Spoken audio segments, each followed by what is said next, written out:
के स्टार्ट में हमें बताया जाता है कि आज से 3 साल पहले स्पेस से आए कुछ एलियन रोबोट्स ने अर्थ पर अटैक कर दिया था और वहाँ पर एक वॉर चल जाती है और फिर ये जंग एलियंस जीत जाते हैं। ज्यादातर लोग इसमें मारे जा चुके थे और जो लोग जिंदा थे यानी जो सर्वाइवर थे उन्हें रोबोट्स की हर बात माननी पड़ती है। साथ साथ कुछ लोग मिसिंग भी हुए थे। अब यहाँ पर एलियन रोबोट्स की एक शर्त थी और वो ये कि कोई भी अपने घरों से नहीं निकलेगा और अगर कोई अपने घर से निकल भी गया तो उसे 10 सेकंड्स का टाइम दिया जाएगा, जिसमें कि अगर वो अपने घर वापस ना गया तो एलियंस उसे मार देंगे। ये रोबोट्स इंसानों के कान के पीछे एक डिवाइस लगाकर उन पर नजर रख रहे थे। इसके बाद हमें इंसानों की तरह दिखने वाला एक रोबोट दिखाया जाता है जो कि इंसानों को रोबोट्स का मैसेज देता है और वो ये था कि हम इंसानों को कोई भी नुकसान नहीं पहुंचाएंगे। हमारे आने का मकसद सिर्फ इंसानों को स्टडी करना और नई चीजों के बारे में जानना है। एक बार हमारा मकसद पूरा हो जाए तो हम हमेशा के लिए यहाँ से चले जाएंगे और कभी भी मुड़कर वापस नहीं आएंगे। साथ साथ वो ये भी कहता है कि रोबोट्स कभी भी झूठ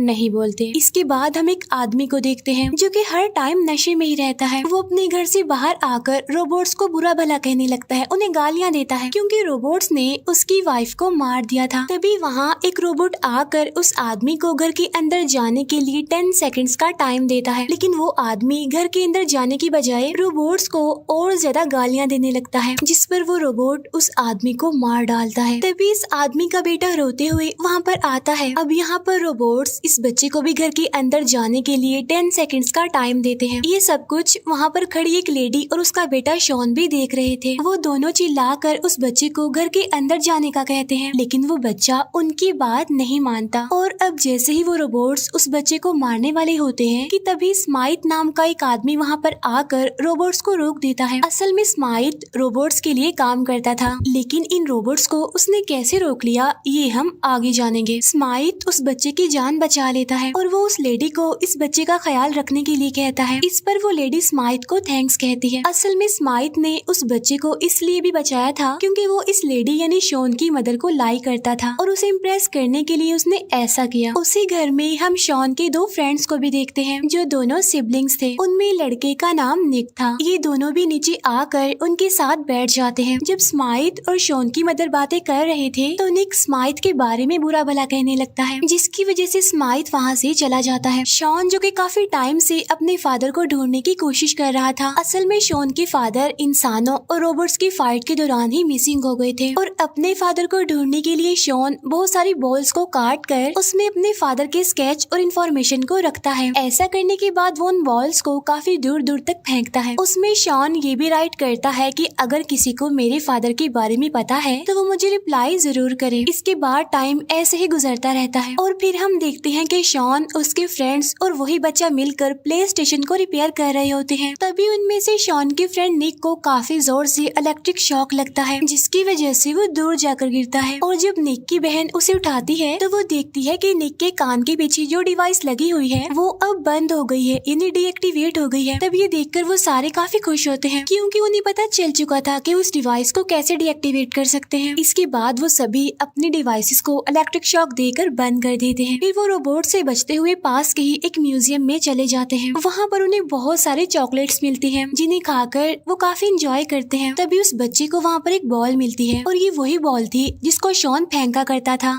वो बच्चा इस बॉल को लाकर शॉन को दे देता है और जब शॉन उसे चेक करता है तो वो देखता है कि स्केच पर किसी का रिप्लाई आया है जिस पर लिखा हुआ था कि तुम्हारे फादर एक बहुत ही अच्छे इंसान है और अगर तुम उनके बारे में जानना चाहते हो कि वो जिंदा हैं या फिर नहीं तो तुम स्कूल जाओ, जहाँ पर तुम्हें सारी बात पता चल जाएगी कि आखिर तुम्हारे पापा कहाँ हैं। जिस पर शॉन डिसाइड करता है कि वो अपने फादर को ढूंढने के लिए स्कूल जाएगा और बाकी तीनों को वो घर जाने के लिए कहता है। जिस पर निक उसे कहता है कि हाँ यार जाओ तुम, हम तो घर जा रहे हैं। लेकिन निक की बहन शॉन को कहती है कि नहीं निक, हम तुम्हारे साथ ही जाएंगे। तभी सुनकर निक कहता है कि ना भाई, मुझे तो अपनी जिंदगी से बहुत प्यार है, मैं मरना नहीं चाहता अभी, तो इसीलिए मैं तो कहीं नहीं जा रहा हूँ। तब निक की बहन उसे समझाती है कि अगर शॉन के फादर की जगह हमारे फादर होते तो शॉन हमें कभी भी अकेला ना छोड़ता। तो तुम ही बताओ हम उसे कैसे अकेला छोड़ दें। इसके बाद वो एक साथ स्कूल जाते हैं, जहाँ पर एक बूढ़ा आदमी कुछ फाइल्स लेकर कहीं पर जा रहा था और अब ये लोग उस बूढ़े आदमी का पीछा करते हैं, जहाँ पर एक रूम में उन्हें बहुत सारी फाइल्स मिलती हैं और उन्हीं फाइल्स में शॉन अपने फादर की फाइल भी ढूंढने लगता है। शॉन देखता है कि उन फाइल्स में से बहुत से लोगों की फोटोज पर रेड क्रॉस लगा हुआ है, मतलब ये कि जिस फाइल पर क्रॉस का निशान लगा हुआ है वो मारे जा चुके हैं और जिस फाइल पर नहीं लगा हुआ डेफिनेटली वो लोग जिंदा हैं। काफी ढूंढने के बाद फाइनली शॉन को अपने फादर की फाइल मिल जाती है जिस पर रेड क्रॉस नहीं था, इट्स मीन वो जिंदा थे अभी। और जब शॉन ये चेक करने लगता है कि लास्ट टाइम उसके फादर को कहाँ देखा गया था, तो तभी एक एक करके उनके कान के पीछे लगी डिवाइस एक्टिवेट होने लगती है। तब बहुत सारे रोबोट्स उनको मारने के लिए आ जाते हैं। उसी टाइम स्माइथ भी वहाँ पर आकर उन रोबोट्स को रोक देता है। बाद में वो उन सबको चेन से बांध देता है। अब यहाँ स्माइथ शॉन से पूछता है कि इस डिवाइस को तुमने कैसे ऑफ किया, लेकिन यहाँ पर शॉन उसे कोई भी जवाब नहीं देता। तब स्माइथ उसके डिवाइस को निकाल कर उसकी जगह ब्लैक डिवाइस लगा देता है। इसके बाद वो शॉन को एक स्कैन के लिए रेडी करता है। स्माइथ बताता है कि स्कैन की मदद से तुम्हारे माइंड में जो कुछ भी चल रहा है मुझे इजीली उसके बारे में पता चल जाएगा। साथ साथ इस स्कैन की वजह से जिंदा रहने की विश भी खत्म हो जाएगी। फिर इसके कुछ दिन बाद उस पर्सन की डेथ हो जाएगी। अब यहाँ पर इस स्कैन को करने के लिए एक काफी बड़ी मशीन यूज की जाती है जो कि लोगों के माइंड्स का डाटा निकालती है और फिर इंसान की सारी विशेष उसी टाइम पूरी कर देती है, जिससे इंसान को ऐसा लगता है कि उसने अपनी पूरी जिंदगी जी ली है, जिसकी वजह से इंसान कोमा में चला जाता है और इसके कुछ दिन बाद वो मर जाता है। ये सुनकर शॉन स्माइथ को बुरा भला कहने लगता है। तब गुस्से में आकर स्माइथ शॉन को मारने के लिए आगे बढ़ता है, लेकिन अब क्योंकि मशीन ऑन थी जिसकी वजह से स्माइथ को झटका लगता है और वो पीछे गिरता है। ऐसा होते ही मशीन रुक जाती है, जिससे शॉन और उसके साथी वहाँ से भाग जाते हैं। तभी निक वहाँ की गैसेस ऑन करके वहाँ पर आग लगा देता है, जिसकी वजह से वहाँ पर काफी बड़ा ब्लास्ट होता है और फिर शॉन और उसके बाकी साथी वहाँ से निकलकर एक होटल में चले जाते हैं। होटल में ये लोग देखते हैं कि वहाँ पर बहुत सारे लोग पार्टी कर रहे हैं। तभी एक आदमी वहाँ पर आता है और उन्हें पकड़कर वो एक लेडी के पास ले जाता है। यहाँ पर वो लेडी भी उनसे सेम क्वेश्चन करती है कि तुमने अपने डिवाइसेस को कैसे ऑफ किया था या फिर कैसे डीएक्टिवेट किया था। ये सुनकर शॉन कहता है कि आप मेरे फादर के बारे में पहले पता लगवाएं, उसके बाद मैं आपको बता दूंगा कि इन डिवाइसेस को कैसे ऑफ किया जाता है। अब यहाँ पर उन दोनों के दरमियान एक डील हो जाती है। फिर वो लेडी उन लोगों को एक आदमी के पास लेकर जाती है। शॉन उस आदमी को अपने फादर का पूछता है कि क्या आपने इनको कहीं पर देखा है, जिस पर वो आदमी शॉन को कहता है कि तुम ऐसा करो कि नदी के पास जाओ, वहाँ पर तुम्हें तुम्हारे सारे सवालों के जवाब मिल जाएंगे। उधर स्माइथ कुछ रोबोट्स और शॉन की मदर को लेकर एक जगह पर पहुँच जाता है और वो स्पीकर में शॉन को कहता है कि शॉन तुम्हारी मदर हमारे पास है और अगर तुम अपनी मदर को बचाना चाहते हो तो तुम मुझसे आकर मिलो। फिर हम देखते हैं कि शॉन और उसके साथी जहाँ पर छुपे हुए थे वहाँ पर एक रोबोट आ जाता है, लेकिन अब जैसे ही वो रोबोट शॉन के करीब आता है तो शॉन उससे कनेक्ट हो जाता है। इसके बाद वो रोबोट शॉन की एक्शंस को फॉलो करता है, यानी जैसे जैसे शॉन कर रहा था वैसे वैसे वो रोबोट भी कर रहा था। ये देखकर शॉन के फ्रेंड्स उसे कहते हैं कि शॉन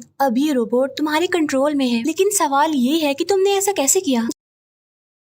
जिस पर शॉन कहता है कि शायद वो ब्लैक डिवाइस लगने की वजह से मैं इसे कंट्रोल कर पा रहा हूँ। शॉन ये भी कहता है कि मैं इस रोबोट की मदद से अपनी मदर को बचा लूंगा। इसके बाद ये लोग बचते बचाते उस लोकेशन पर पहुँच जाते हैं जहाँ स्माइथ ने उन्हें बुलाया था। वहाँ पहुँचकर शॉन स्माइथ को धमकी देता है कि तुम मेरी मदर को मेरे हवाले कर दो वरना मैं तुम सबको मार डालूंगा। इसीलिए स्माइथ उसकी मदर को वहाँ पर ले आता है, लेकिन स्माइथ शॉन को कहता है कि तुम जैसे ही अपना ध्यान इस रोबोट से हटाओगे तो ये तुम्हें मार देगा। जिस पर शॉन उसे कहता है ओह आई सी, बताने के लिए थैंक यू। इसके बाद वो उस रोबोट की बैटरी निकाल लेता है, जिसकी वजह से वो रोबोट डीएक्टिवेट हो जाता है। फिर ये सारे लोग शॉन की फादर को ढूंढने के लिए निकल जाते हैं। फिर हम देखते हैं स्माइथ को जो कि एक मेडिएटर से मिलता है और वो उसे शॉन के बारे में सारी बात बता देता है। मेडिएटर यानी एक ऐसा रोबोट होता है जो इंसानों जैसा ही होता है। मेडिएटर स्माइथ से कहता है कि मुझे शॉन जिंदा चाहिए और तुम जल्द से जल्द उसे वापस लाओ और अगर तुमने ऐसा ना किया तो हम तुम्हें भी स्कैन कर देंगे, जिसका अंजाम तुम जानते ही हो। तब ये बात सुनकर स्माइथ काफी डर जाता है और वो बहुत सारे रोबोट्स को अपने साथ लेकर शॉन के पीछे जाता है। असल में यहाँ मेडिएटर का काम सभी रोबोट्स को कंट्रोल करना था और यही था जो उनके मिशन को लीड भी कर रहा था। उधर शॉन और बाकी सब अपने डेस्टिनेशन पर पहुँच जाते हैं, जहाँ बड़े बड़े पत्थरों पर लिखा हुआ था कि सर्वाइवर्स कहाँ पर हैं और उन्हें कहाँ पर ढूंढा जाए। शॉन की मदर वहाँ दूर एक छोटे बच्चे को देखती है, लेकिन जैसे ही ये लोग उस बच्चे की तरफ जाने लगते हैं तो वो बच्चा डर कर भागने लगता है। तब उस बच्चे का पीछा करते हुए ये लोग एक जगह पर पहुंच जाते हैं जहाँ पर कुछ लोग हाथों में बो एंड एरो यानी तीर कमान लेकर इन लोगों की तरफ बढ़ते हैं। शॉन जैसे ही अपने फादर को दिखता है वो जाकर उनके गले लग जाता है। तब शॉन की मदर भी अपने हस्बैंड से मिलकर बहुत खुश थी। इसके बाद शॉन अपने फादर से पूछता है कि पापा कहाँ चले गए थे आप। तब शॉन के फादर बताते हैं कि जंग खत्म होने के बाद सारे बचे हुए लोग यानी सर्वाइवर यहाँ पर आकर छुप गए ताकि रोबोट्स हमें ढूंढ न सके। उधर स्माइथ भी उनका पीछा करते हुए वहाँ पर पहुँच जाता है, उसी जगह पर जहाँ पर ये सारे लोग छुप कर रह रहे थे। स्माइथ अपने साथ बहुत सारे रोबोट्स को लेकर आया था वहाँ पर। स्माइथ उन सब से कहता है कि तुम सब हमें शॉन दे दो, जिसके बदले में हम तुम्हें छोड़ देंगे और कुछ नहीं कहेंगे। फिर स्माइथ उन्हें एक स्पेसशिप दिखाते हुए धमकी देता है कि अगर तुमने हमारी बात ना मानी तो कुछ ही मिनटों में ये स्पेसशिप तुम्हारे एरिया को लावा बना देगा, जिसमें तुम सब के सब मारे जाओगे। लेकिन शॉन एलियंस की मेन स्पेसशिप में जाकर उसे अपने कंट्रोल में कर लेता है। तब ये देखकर वो मेडिएटर उसके पास आता है और वो शॉन को कहता है कि वाह बहुत खूब, और तुम हमारे साथ मिल जाओ, जिसके बदले हम तुम सबको छोड़ देंगे। लेकिन शॉन उसकी बात नहीं मानता और उस मेन स्पेसशिप को वो दूसरी स्पेसशिप से टकरा कर डिस्ट्रॉय कर देता है। इन दोनों स्पेसशिप के टकराने की वजह से वो मेडिएटर जमीन पर गिर जाता है, लेकिन शॉन एक रोबोट को कंट्रोल में करके इजीली जमीन पर आ जाता है। उन स्पेसशिप के डिस्ट्रॉय होते ही वो सारे रोबोट्स अपने आप से ही डीएक्टिवेट होने लगते हैं। इसके बाद शॉन मेडिएटर के पास जाता है और वो उस मेडिएटर को अपने कंट्रोल में करके जितने भी अर्थ पर यानी जमीन पर रोबोट्स थे उन सबको डीएक्टिवेट कर देता है, जिसके बाद वो मेडिएटर भी डीएक्टिवेट हो जाता है। लेकिन बंद होने से पहले वो मेडिएटर शॉन को कहता है कि अभी ये सब कुछ बंद नहीं हुआ और याद रखो कि हम दोबारा आएंगे। इसके बाद हम देखते हैं कि सारे रोबोट्स खत्म हो चुके हैं, जिसकी वजह से सारे लोग अपने अपने घरों से आकर सेलिब्रेशन करते हैं। अब यहाँ पर मैं आपको ये बता दूं कि स्माइथ असल में उन रोबोट्स को कैसे कंट्रोल कर रहा था, क्योंकि असल में वो भी कोई आम इंसान नहीं था बल्कि वो भी एक एलियन था। उन सब के खत्म होने से लोग बहुत ज्यादा खुश थे और इसी के साथ ही मूवी यहीं पर एंड हो जाती है। Thank you for watching.